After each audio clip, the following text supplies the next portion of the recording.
지난 목요일, 엊그제 목요일 날 우리 딸이 이제 미국으로 돌아갔어요. 근데 집에서 출발하면서 약간 걱정거리가 있었어요. 뭐냐면 작년에 결혼식하고 결혼 사진 액자를 이만하게 뽑았는데 이제 그거를 가지고 가야 되는데 따로 붙이자니 그렇고 뭐 약하니까 그래서 그걸 들고 들어갔으면 좋겠는데 비행기 안으로 사이즈가 좀 커가지고 이 서랍장에 안 들어갈 것 같기도 하고 이게 어떻게 될 것인가 고민하고 걱정을 했어요. 일단 같이 가보자. 가서 안 된다면 우리가 도로 가져오더라도 가지고 가보자. 이게 들고 왔어요. 들어가서 표를 끊는 데서 물어보니까 이거 괜찮을 것 같기는 한데 정작 비행기의 그 승무원들이 이것을 그 개인의 성에 따라 이것을 안 된다 거절당할 수 있다. 그러나 된다는 보장은 없다. 안 된다는 보장은 없다. 그 사람들이 어떻게 할지 모르겠다. 여기서는 보내주겠지만 그 비행기 타는 그 승무원들이 어떻게 할지 모르겠다고 그러더라고요. 또 일단 1단계는 통과해서 갔어요. 근데 이게 이제 궁금한 거지. 이게 과연 비행기에 실어줄래는지 아니면 안 된다고 또 빠꾸 시킬지. 우리가 그래서 기다려야 되나 어떻게 할까. 일단 오고 있었습니다. 한참 있다가 연락이 왔어요. 잘 들어왔다고. 근데 그 비행기 타고 갔는데 또 마음에 뭐가 걱정되냐면은 얘가 영주권이 안 나왔거든요. 영주권이 안 나오고 영주권 안 나왔지 뭔가 잠깐 왔다 가는 어떤 그 카드를 받아가지고 왔는데 이거 영주권을 안 받은 상태에서 왔다 갔는데 그 이민국에서 또 안 된다. 돌아가라. 한국으로 돌아가라 못할까. 왜냐면 작년에 갈 때 걔가 6개월 관광 비자라고 왔는데 1년 있다 왔으니까 너 이렇게 했느냐 해서 안 돼 하고 도로 내보낼까 봐 그런 제가 많이 봤거든요. 옛날에 저 미국 갈 때 보면 어떤 아빠하고 여자아이가 거기서 그냥 돌려보내더라고요. 거기 머물릴 때 다음 비행기로 돌려보내는 게 있더라고요. 그래서 영주권 안 받은 상태에서 왔다 가지 이것도 돌아오면 어떡하지? 걱정되는 거예요 또. 나중에 또 보니까 그 새벽기도 시간이 맞고 보니까 비행기 도착해서 들어가는 시간이겠더라고요. 그래서 열심히 또 기도했어요. 나중에 아빠 잘 들어왔습니다. 근데 또 하는 가지 문제가 그 다음날 이제 영주권 받는 인터뷰를 하는 거예요. 인터뷰. 이것이 잘 통과해야 영주권을 받을 수. 이거 통과 안 되면 또 어떻게 될지 모르는 거죠. 또 불법 체류가 되니까 또 이게 또 고민돼서 또 기도하고. 근데 영주권도 이제 벌써 어제 했는데 잘 통과했다고 이렇게 연락을 받았어요. 느끼는 것이 사람이 살다 보니까 마음에 걱정거리 고민거리가 끝나지 않는구나. 계속 줄을 이루고 지나가 보니까 전부 쓸데없는 걱정거리였구나. 괜히 허탈감이 들고 내가 참 목사인데 믿음이 정말 없다. 그러면서 그래 이 아이 하나하고 며칠 사이에 그것도 이 문제들이 줄을 이어서 내 마음을 무겁게 만드는데 우리가 인생을 사는 게 마치 이런 것이 아닙니까? 이 문제 지나면 이 문제 걱정해야 되고 이 문제 지나면 또 어떻게 될까 고민하고 이것이 우리의 삶의 모습이 아닌가 생각하게 돼요. 그러면서 그런데 우리 하나님 믿는 건 뭐지? 예수 믿는 건 뭐지? 아니 하나님 믿는다고 하면서 예수님 믿는다고 하면서 왜 별거 아닌 것 같고도 계속 걱정하고 고민을 할까? 그런 모습을 생각해 보게 되는 것이죠. 그래서 오늘 말씀을 우리가 보면서 그 고민하지 않아도 되는데 걱정하지 않아도 돼. 마음에 무겁게 가지고 있지 않아도 되는데 쓸데없는 고민들을 갖고 있다. 그건 왜 그럴까? 우리 안에 정작 이미 하나님께서 주신 것을 깨닫지 못하고 이미 하나님께서 넉넉하게 그것들을 이겨낼 수 있는 능력들을 주셨는데 그것을 우리가 깨닫지 못하니까 걱정하지 않아도 될 것을 걱정하는 이런 잘못된 삶을 살고 있다 하는 것을 깨닫게 됩니다. 오늘 사도 바울이 고린도 전서 이 글을 쓰게 되는데 우리가 아는 것처럼 고린도 전서는 고린도 교회 안에 있는 여러 가지 문제들 그 문제들에 대해서 바울이 영적으로 신앙적으로 지도하는 내용이 이제 고린도 전서예요. 우리가 아는 것처럼 고린도 교회 안에는 뭐 교인들 간에 서로 분쟁하는 것도 서로 교인들이 서로 고소 고발하는 것도 있었고 또 뭐 간음하는 사건도 있었고 또 뭐 우상 숭배하는 문제, 우상의 제물을 먹는 문제, 또 교회 안에 가난한 사람과 부자의 알력 뭐 이런 불파 이런 것도 있었고 뭐 또 여자들이 교회 안에서 영적으로 무질서하게 하는 뭐 아무튼 교회 안에 많은 문제들이 있었어요. 근데 그 문제들에 대해서 바울이 답을 주기 위해 쓴 것이 고린도전서인데, 오늘 우리가 읽은 고린도전서 2장 1절로 5절까지 말씀해 보면 아주 중요한 포인트가 있습니다. 우리가 신앙생활을 하면서 만나게 되는 문제든지 아니면 이 세상을 살아가면서 만나게 되는 문제든지 그 사실 우리가 걱정하거나 두려워할 필요가 없다. 이미 우리에게 그런 것을 넉넉히 이겨낼 수 있는 능력을 하나님께서 주셨기 때문이다. 근데 바울이 그것을 잘 알고 있어서 우리가 몰라서 그렇죠. 오늘 바울이 가지고 있던 그 믿음, 즉 성도들이 세상을 이기는 성도들의 능력, 바른 것을 알고 있어서 그것과 그 승리인데, 우리도 오늘 이 말씀을 통해서 우리 안에 있는 이 능력들을 다시 깨닫고 우리가 인생을 살면서 어떤 일을 만나든지 내게 있는 그 능력을 앞세워서 승리하는 삶을 살아 하나님 앞에 영광되는 우리 모두가 되어지기를 주님의 이름으로 부탁을 드리겠습니다. 자, 바울이 오늘 말씀에서 우리 성도들이 인생을 살면서 어떤 일을 만나는데 그것을 이길 수 있는 능력이 뭘까, 우리 안에 있는 능력이 뭘까 한번 찾아보도록 하겠습니다. 1절 말씀해 보니까 형제들아 내가 너희에게 나아가 하나님의 증거를 전할 때 말과 지혜 아름다운 것으로 하지 않았다. 그 말은 내가 너희에게 뭐 멋진 말로 뭐 아주 감동적인 말로 하려고 하지 않았다. 그러면 2절 내가 너희 중에서 예수 그리스도와 그가 십자가에 못 박으신 것 외에는 아무것도 알지 않으기로 작정했다. 바울이 말하길 나는 너희 가운데 사역할 때 오직 예수 그리스도와 그의 십자가만 알기로 작정했다. 그 말은 뭐겠습니까? 고린도 교회에서 내가 사역할 때 많은 문제들이 있고 여러 가지 어려움이 있었고 많은 위험과 아픔이 있었는데 그때마다 나는 예수 그리스도 십자가만 생각했던 것입니다. 그 말은 그 예수 그리스도와 십자가가 그 고린도 교회에서 목회사의 모든 어려움과 위험과 위기들을 다 이겨내게 하는 자기의 능력이었다라는 거죠. 오늘 바울이 가졌던 그 영적 능력을 우리도 능력으로 삼아 이 세상을 승리하며 살아야 될 줄 믿습니다. 그 능력이 뭐냐? 첫째는 예수 그리스도다. 따라합시다. 예수 그리스도. 예. 여러분 예수 그리스도만 알기로 작정했다 한 말입니까? 무슨 일을 만나도 예수님만 생각했다, 예수님만 품었다, 예수님에게만 맡겼다. 여러분 예수라는 말과 그리스도라는 말이 무슨 뜻입니까? 예수라는 말은 무슨 뜻이죠? 예수라는 그 이름의 뜻은 건져낸다는 뜻이에요. 건져낸다. 그리스도라는 말은 기름 부음을 받았다. 우리가 보통 예수 그리스도를 합해서 우리를 뭐라고 하냐면 구세주. 따라합시다. 구세주. 예수님은 우리의 구세주이십니다. 믿으면 아멘 합시다. 그래요. 예수님 우리의 구세주입니다. 구세주라는 말은 우리를 구원해 주시는 분이라는 것이죠. 근데 여러분 우리가 여기서 알아야 될 것은 예수님이 우리를 구원하시는, 우리를 죄에서 구원만 하고 영혼에서 구원만 하는 것, 지옥에서만 구원하는 것이 아니라 우리의 삶의 모든 전반적인 부분에서 우리를 약하게 하고 우리를 힘들게 하고 우리를 슬프게 하고 우리를 괴롭게 하고 우리를 불행하게 하는 모든 것들에서도 우리를 구원하시는 분인 것입니다. 아멘. 예, 성경 안에 마태, 마가, 누가, 요한 4복음서에 보면 예수님께서 활동하신 내용들이 기록되어 있잖아요.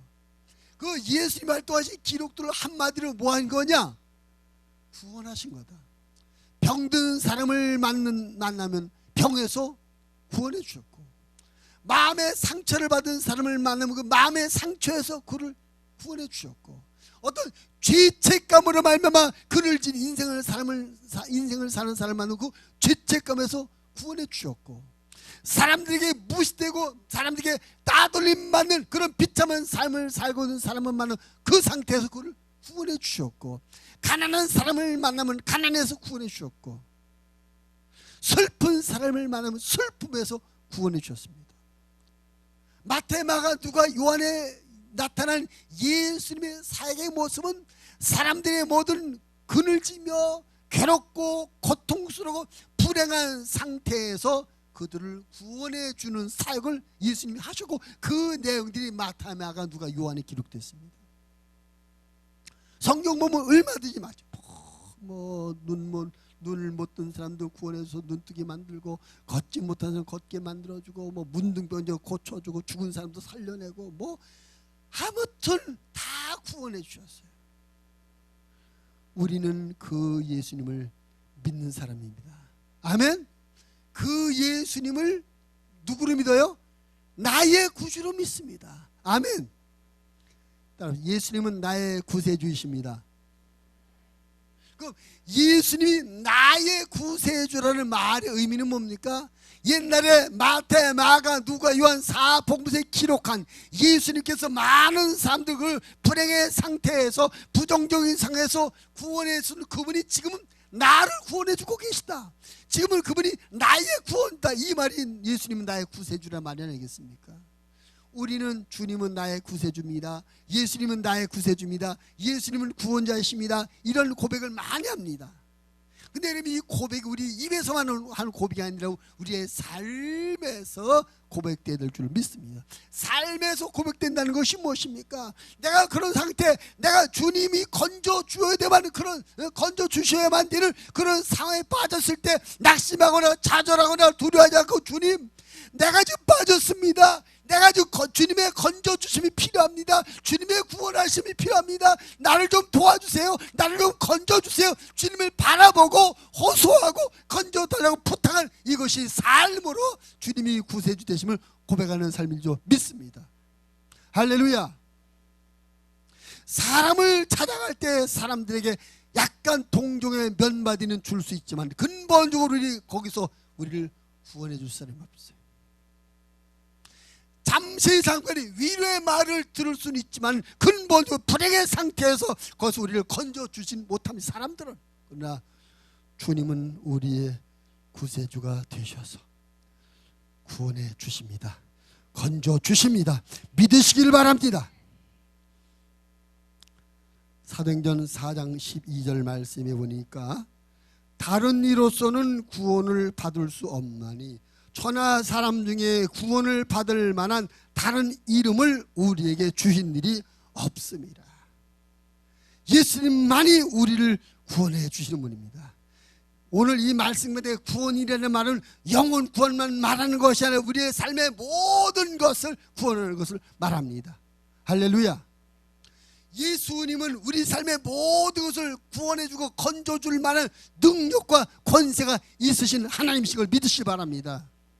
예수님께서 천지를 창조하신 분인데 왜 우리를 병에서 구원하지 못하고 가난에서 구원하지 못하고 어떤 죄책감에서 구원하지 못하고 어떤 미움과 원망에서 왜 구원하지 못하겠어요? 예수님께서 우리의 삶의 환경도 바꿔줄 수 있고, 예수님께서 우리의 몸을 고쳐줄 수도 있고, 예수님께서 우리의 마음을 다스려주며 감동할 수 있고, 예수님께서 사람과 사람 사이의 잘못된 관계에서도 회복해 줄 수 있는 걸 믿으시기 바랍니다. 예수님께서 우리에게 원하고 바라고 소원하는 것도 얼마든지 이루어줄 걸 믿으시기 바랍니다. 예수님은 그만한 능력이 있는 분입니다. 문제 우리가 그분을 믿고 그분 앞에 건져주세요 하고 맡기지 않기 때문에, 건져주세요 하고 부탁하지 않기 때문에 가만히 계시는 거예요. 건져달라고 할 때까지, 믿고 의지할 때까지 우리는 어떤 모양으로든지 주님의 건져주심이 필요한 요소를 다 가지고 있어요. 그 말은 우리 중에 아무도 모든 삶의 모든 전반적인 부분 가운데 완벽하게 완전한 것을 갖추고 사는 사람이 없다는 것입니다. 이 사람은 이것이 잘 되는가 하면 저것이 안 됐고, 이것이 풀리는가 했더니 또 이 문제가 있고, 사람마다 뭔가 부족한 부분, 해결받아야 될 부분, 건짐을 받아야 될 부분이 다 있다는 거예요. 누구든지. 근데 우리가 그것을 느끼지 못하든지 하면 느끼더라도 이것을 갖고 다른 방법, 이건 주님과 전혀 상관이 없는 거야. 이것은 예수님과 전혀 상관이 없는 거야. 이건 신앙과 전혀 상관이 없는 거야. 딴 방법으로 딴 길로 이것을 하려고 하기 때문에 기도도 하지 않고 고백도 하지 않는다는 겁니다. 그러나 여러분, 우리 주님께서 우리 삶의 모든 부분에서 잘못된 것, 불행한 것, 우리를 어렵게 하고 힘들게 하는 모든 것에서 우리를 건져주시는 완전한 구원자이심을 믿으시고 그분에게 구원해 달라고, 건져 달라고, 치료해 달라고 호소하고 기도하는 우리들이 되어지기를 바랍니다. 열왕기상 19장에 보면은 히스기야 왕의 이야기가 나와 있습니다. 히스기야 왕 때에 아수르가 대군을 몰고 공격을 해왔어요. 근데 이 이스라엘이 이 아수르 군대를 막아낼 만한 힘이 없었어요. 꼼짝 못하고 있을 때 그 아수르 왕이 경고 편지를 보냅니다. 히스기야야, 빨리 항복해라. 만약에 빨리 항복하지 않으면 너희 너희 나를 아주 쑥대밭으로 만들어버리겠다. 무서운 협박, 항복을 종용하는 협박 편지를 받았습니다. 근데 히스기야 왕이 아주 믿음이 좋은 사람이었어요. 그 적군의 왕 아수르 왕이 보낸 항복을 종용하는, 항복을 재촉하는 협박 편지를 받고 그 편지를 가지고 성전으로 갔어요. 성전에서 하나님 앞에 펴놓고, 하나님, 저 아수르 왕이 이런 편지 보냈습니다. 빨리 항복을 합니다. 항복하지 않으면 쑥대밭 만든다면 어떻게 하면 좋습니까? 살려주세요. 하나님 앞에 기도했습니다. 어떻게 됐을까요? 혹시 여러분 그 일이 어떻게 되었었는지, 그 일의 결과 어떻게 됐었는지 성경 내용 기억나시는 거 있습니까? 그날 밤에 하나님께서 천사들을 아수르 군 진영에 보냈어요. 그래가 그들을 치는데 그날 밤에 이스라엘 공격해왔던 아수르군 18만 5천 명이 싹 죽었어요. 그리고 하룻밤새 그런 끔찍한 일을 당하자 그 아수르를 몰고 왔던 사람들이, 왕은 무서워가지고 자기 나라로 돌아갔는데, 자기 나라로 돌아가자마자 반란이 일어나서 반란군에 의해서 아수르 왕도 산에 또 죽임을 당해버리고 맙니다. 이게 저절로 이런 일이 일어났을까요? 우연히 이런 일이 일어났을까요? 누가 하셨습니까? 하나님이 하셨어요. 히스기야 왕이 하나님의 구원을 절대적으로 신뢰하고, 하나님 살려주세요, 하나님 도와주세요, 하나님 건져주세요 하고 했더니 하나님께서 실력 발휘를 하신 것이죠. 할렐루야. 우리들도 예수님을 그저 머리로만 알고 머리로만 믿지 마시고 삶으로 믿게 되길 바랍니다. 예수님께서 나의 구원자 되심을 믿고 무슨 일을 만나든지 예수님 도와주세요, 예수님 치료해 주세요, 예수님 고쳐주세요, 예수님 이루어지게 해주세요, 예수님 되게 해주세요. 예수님께 기도하시고 부탁하셔서 주님의 도우심으로 풀려지며 치료되며 해결되며 회복되는 은혜가 일어나기를 주님의 이름으로 부탁을 드립니다. 잠언 16장 3절 말씀에 보니까 너희의 행사를 여호와께 맡기라. 그리하면 네가 경영하는 것이 이루어지리라. 할렐루야. 또 로마서 10장 13절 누구든지 주의 이름을 부르는 자는 구원을 받으리라. 주님의 이름을 부르랍니다. 주님의 이름을 부르래요. 열심히 부르시길 바랍니다. 열심히 기도하시길 바랍니다. 내 삶의 모든 아픔에서 나를 건져주실 예수님을 인정하시고 그분에게 건져달라고 기도하고 부탁하시길 바랍니다. 예수님께서는 완벽한 우리의 구세주가 됩니다. 사도 바울은 나는 예수만 알기로 작정했다. 내가 고린도 너에게 사역할 때 많은 협박도 있었고 위험도 있었고 위기도 있었고 아픔도 있었지만 나는 다른 방법 쓰지 않고 오직 예수 그리스도만 알기로 작정했다 말했습니다. 나와 여러분의 믿음도 그런 믿음 돼서 우리가 예수님을 우리 안에 영접했는데 그 예수 그리스도가 내 삶의 모든 부정적인 상황, 불행의 사회자를 건져주는 구세해 주심을 믿으시고 그분이 내 안에 계심을 믿으시고 무슨 일인지 그분을 인정하고 그분에게 기도해서 그분의 건져주심으로 말미암아 승리하는 삶을 살아 하나님 앞에 영광되는 우리 모두가 되어지기를 주님의 이름으로 부탁을 드립니다. 두 번째, 우리 안에 있는 또 한 가지 세상에 이런 능력이 있어요. 그것은 뭡니까? 바울이 말합니다. 내가 예수 그리스도와 그가 십자가에 못 박이신 것 외에는 알지 않기로 작정했다. 두 번째 우리에게 있는 능력은 십자가 능력입니다. 십자가. 따라합시다. 십자가. 십자가는 뭡니까? 십자가는 말 그대로는 사형 형틀이에요. 사형 형틀. 그 죄를 많이 지은 사람들을 사형시키잖아요.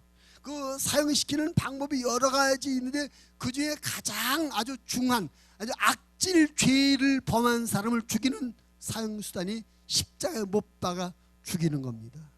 예수님께서 그 십자가에 못 박아 죽으셨어요.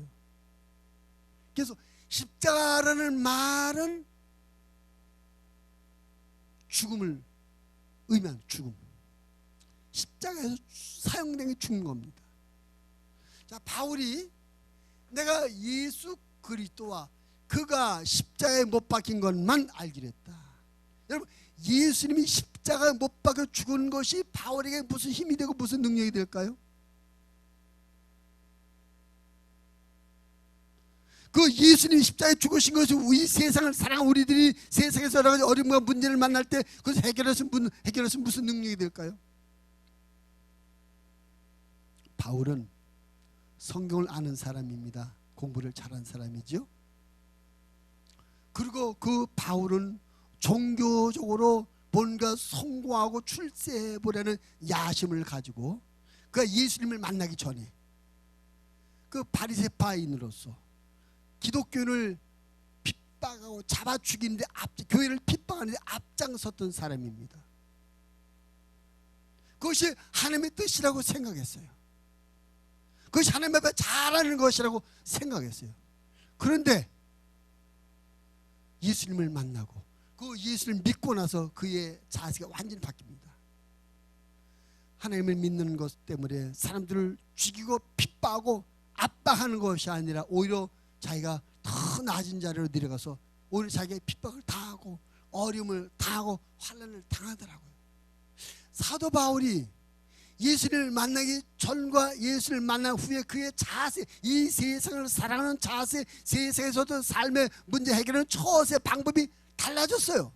전에는 자기의 지식과 자기의 어떤 종교적인 권한과 자기의 열심을 갖고 뭔가 해보고 뭔가 이루려고 했는데 다메섹 도상에서 예수님을 만나면 정반대로 자기를 내려놓게 되고 자기를 부인하게 되고 다 고난의 자리로 자기를 첩력하게 될 겸손하게 해줬습니다.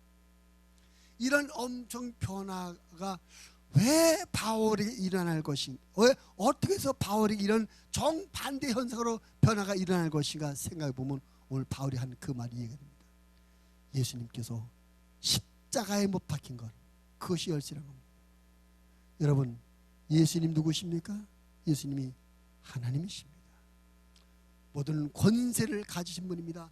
모든 능력을 가지신 분입니다. 가장 거룩하고 완전하신 하나님이시다. 근데 그분이 가장 악질 죄인들만 당하는 십자가 처형으로 죽임을 당하셨어요. 힘이 없어서 당하셨습니까? 당신이 어떤 자기의 거룩함을 변론할 능력과 어떤 변론한 말 재주가 없어서 당하신 것입니까? 그 십자가의 형벌을 방어할 어떤 능력, 힘이 부족해서 당하신 것입니까? 얼마든지 자기가 죽지 않은 때들만 이런 변론 할 수가 있었을 것이고, 예수님 말씀하신 대로 하늘의 군대를 불러다가 예수님을 죽이는 자들을 다 없애고 얼마든지 자기를 방어할 수 있었을 것입니다. 근데 못하신 것이 아니라 안 하신 것이다. 오히려 스스로 감당한 것이, 십자가의 죽음을 스스로 받아들이고 감당한 것이란 겁니다. 예수님께서 그 십자가를 인정하고 받아들이는 그것 때문에 하나님의 목적을 이루게 되었고, 그 십자가를 받아들이고 십자가의 죽으심으로 말미암아 부활의 능력이 그에게 나타나는 것이죠. 바울이 여기서 깨달음을 가지고 내가 버텨보고 내가 변론해보고 내가 맞서보고 내가 싸우고 해서 그래서 되는 것이 아니라 내가 죽어지고 내가 낮아지고 내가 나를 부인하는 이런 삶이 오히려 승리하는 길이며 부활하는 길이며 잘 되는 길이란 것을 예수님의 십자가의 죽음을 통해서 깨닫게 되었고, 그 깨달음 때문에 그가 삶의 방향이 완전히 바꿔진 것입니다.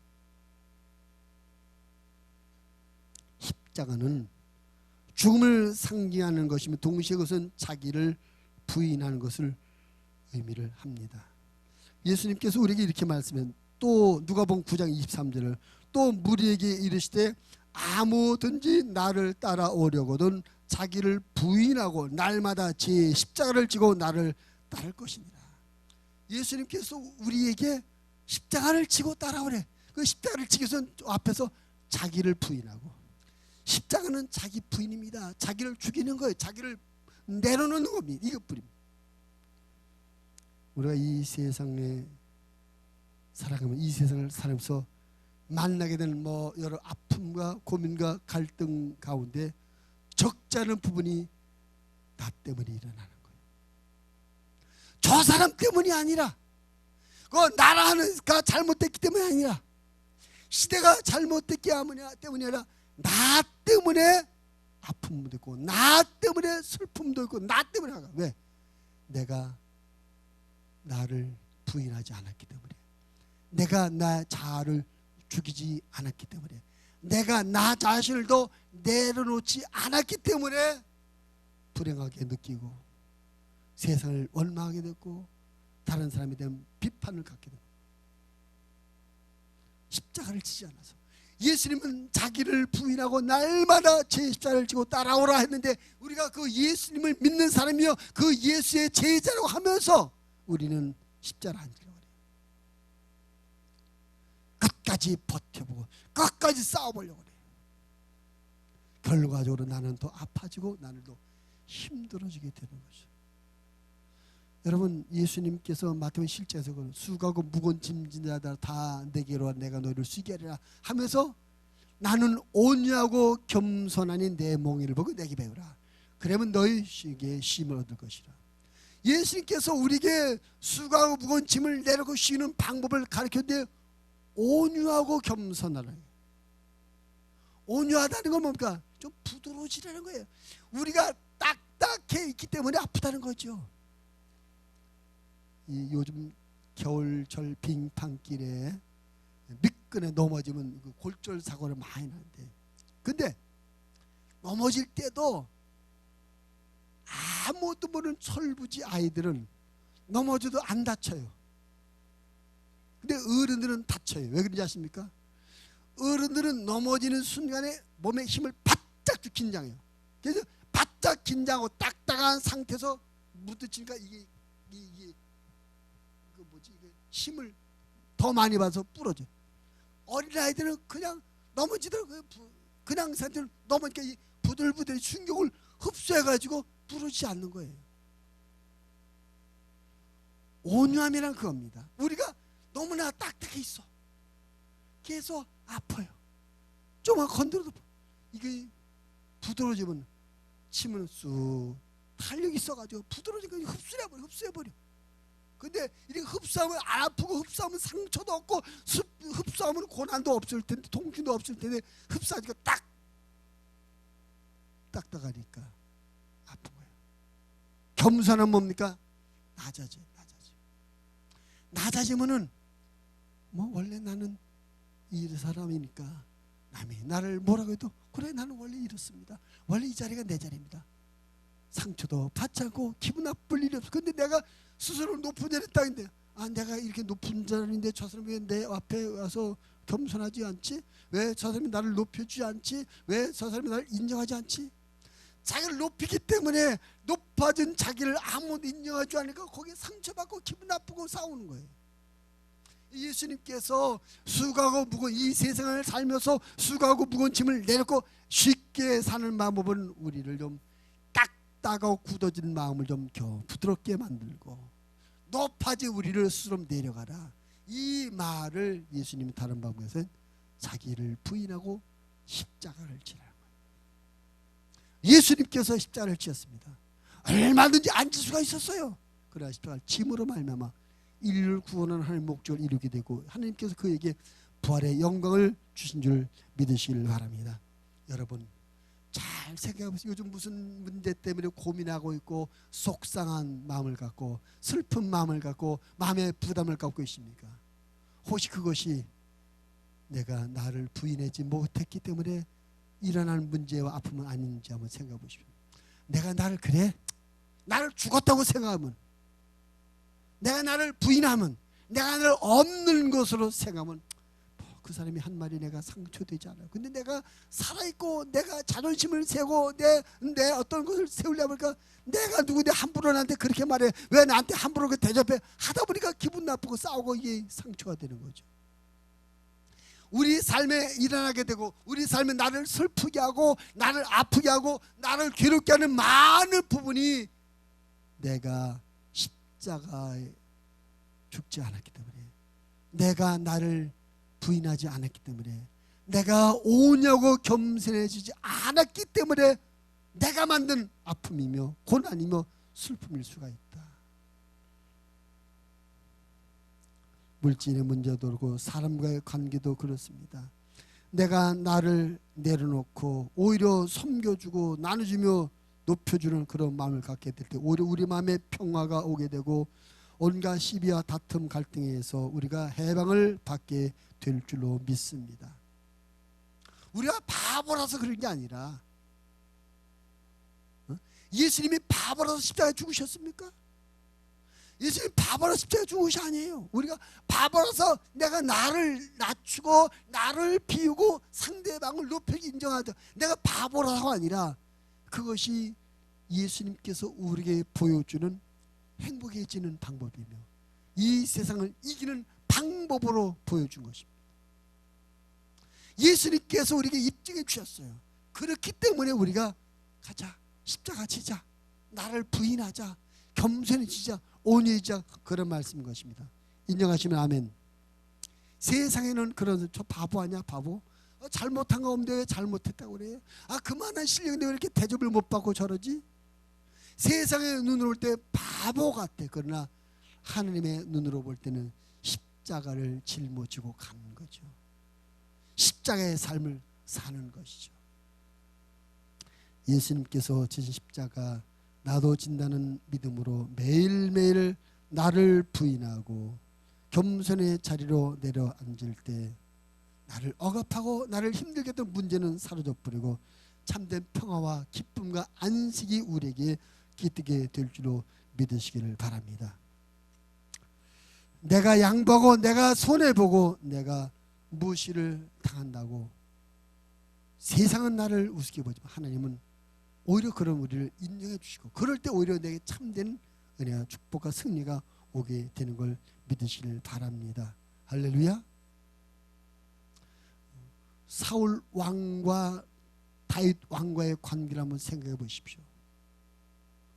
사울 왕이 다윗을 죽이려고 해요. 근데 아무리 그 사울의 행적을 찾아봐도 다윗의 행적을 찾아봐도 다윗이 잘못한 게 없어요. 뭐 말로 잘못한 것도 없고 행동으로 잘못한 게 없어요. 그저 이 다윗은 사울 왕이 시키는 그대로만 했습니다. 근데 사울 왕은 다윗을 죽을 순전히 자기 욕심 때문에. 근데 다윗은 한 번도 그런 사울에 대해서 맞서 싸운다든지 왜 그러냐고 자기 변론하고 따진 일이 없어요. 그저 바보처럼 도망만 다녀. 오히려 이 다윗이 사울 왕을 죽일 기회가 몇 번, 두 번씩이나 있었어요. 한 번은 다윗이 굴 속에 숨어 있어. 굴 속에. 그래서 사울 왕이 그 다윗이 숨어 있는 굴 속에 들어와가지고 바지 내리고 용도를 보고 있었어요. 거기 다윗이 있어요. 그냥 칼로 치면 죽는 거예요. 근데 안 죽어요. 왜? 하나님께 맡긴 거예요. 또 한 번은 다윗이 몰래 부하와 함께 다윗을 잡으러 오다 지친 사울의 군인들이 천막을 치고 밤에 잠을 자는데 이 다윗이 몰래 그 사울의 지정 가서 사울 왕의 천막까지 갔어요. 정신으로 자고 있으면 이것도 다윗이 칼 빼서 찌르면 끝나는 거예요. 근데 안 했어요. 오늘 그 지팡이 물병만 들고 왔죠. 다윗이 바보라서 그런 것이 아니라 하나님 앞에 맡긴 겁니다. 결국 하나님께서 사울을 다 정리하시고 다윗이 왕 되도록 해주지 않았습니까? 그렇습니다. 우리가 십자가의 길을 갈 때 나를 비우고 나를 내려놓고 바보처럼, 세상 눈으로 볼 때 바보처럼 보이지만 그렇게 살할 때, 십자가의 길을 갈 때 나머지 모든 것은 하나님께서 해결해 주시는 걸 믿으시길 바랍니다. 할렐루야. 우리가 십자가를 안 지려고 하기 때문에 자꾸 문제가 커지고 아픔이 커지고 다 어려워지는 겁니다. 십자가를 지는 우리들 되어지기를 주님의 이름으로 부탁을 드립니다. 바울이처럼 내가 예수 그리스도와 그가 십자가에 못 박힌 것 외에는 아무것도 알지 않으기로 작정했다 하면서 또 한 가지 말하게 되는데 4절 5절입니다. 우리 4절 5절 한번 읽어보면 다 같이 시작. 내 말과 내 전도함이 설득력 있는 지혜의 말로 하지 아니하고 다만 성령의 나타나심과 능력을 하여 너희 믿음이 다만 하나님의 능력에 있게 하려 하였노라. 내 말과 내 전도함이 설득력 있는 지혜의 말로 하지 아니하고 다만 성령의 나타나심과 능력을 했다. 사도 바울이 또 한 가지 믿고 의지했던 영적 무기는 뭐냐? 성령. 따라합시다. 성령은 하나님의 영입니다. 성령은 하나님이십니다.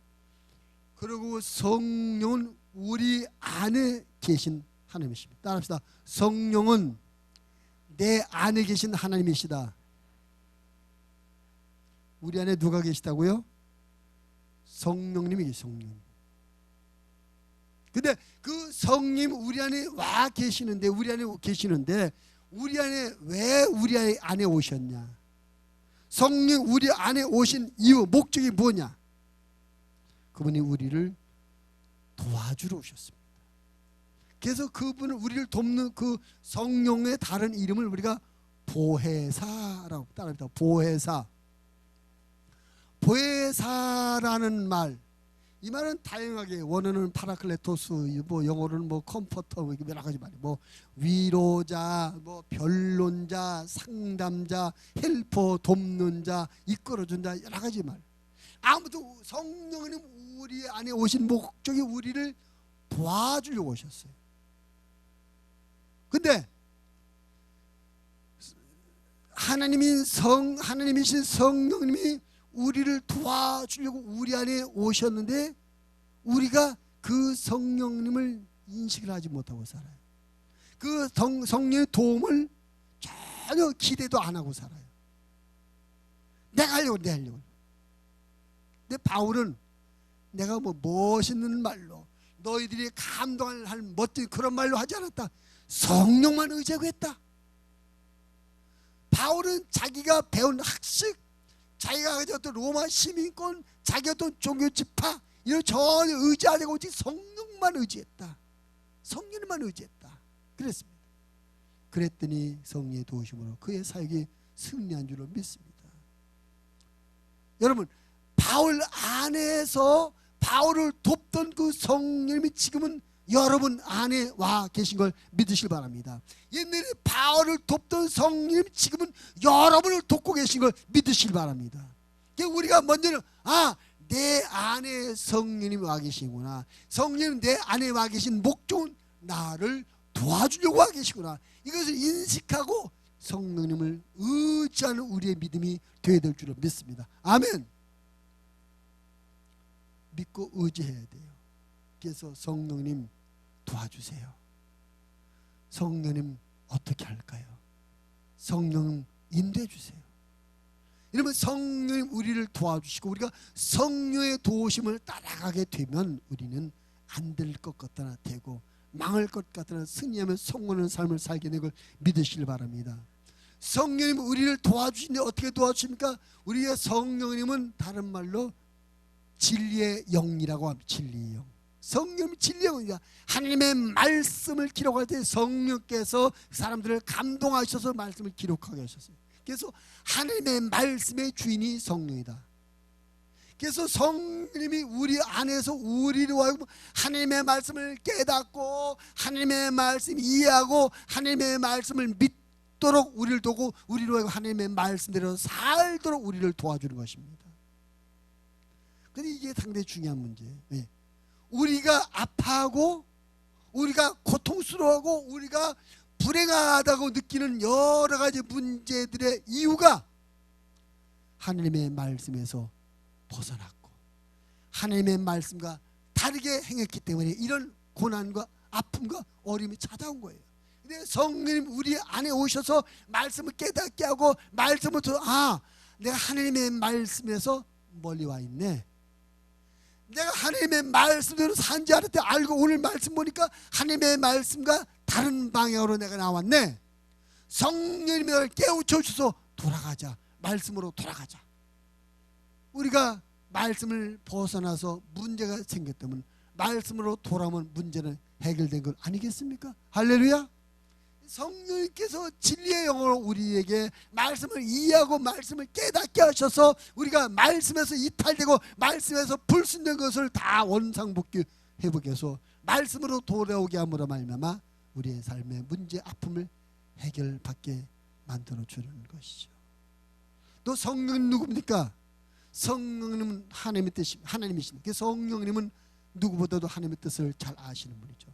우리에게 오신 우리 안에서 우리를 도우시는 성령님 우리에게 그때마다 하나님의 뜻이 무엇인지 알게 하시고 내가 내 뜻대로 내 마음대로 가지 아니하고 하나님의 뜻을 분별해서 하나님의 뜻대로 살도록 우리를 도와주십니다. 우리가 하나님의 뜻대로 살아가는 그 길이 행복한 길이요 하나님의 뜻대로 사는 길이 축복된 길이요 하나님의 뜻대로 사는 그 길이 승리하는 길로 믿으시기 바랍니다.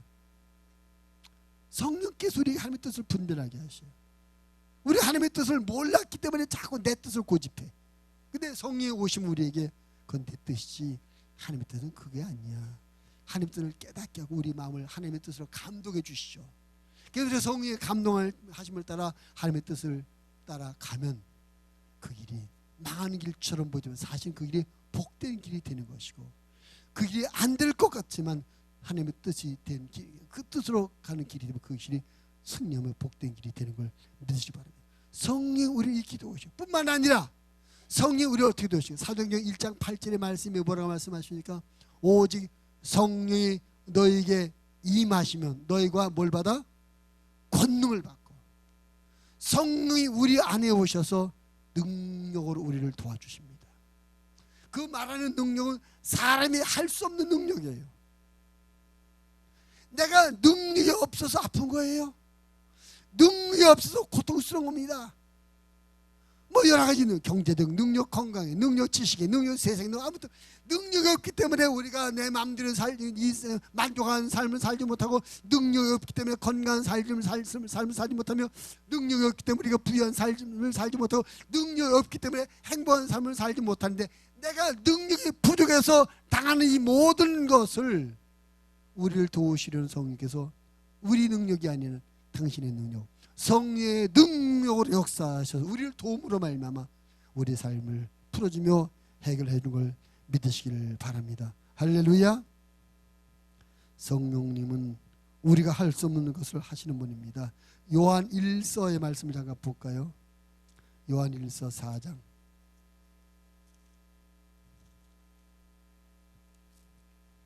4절 요한 1서 4장 4절 말씀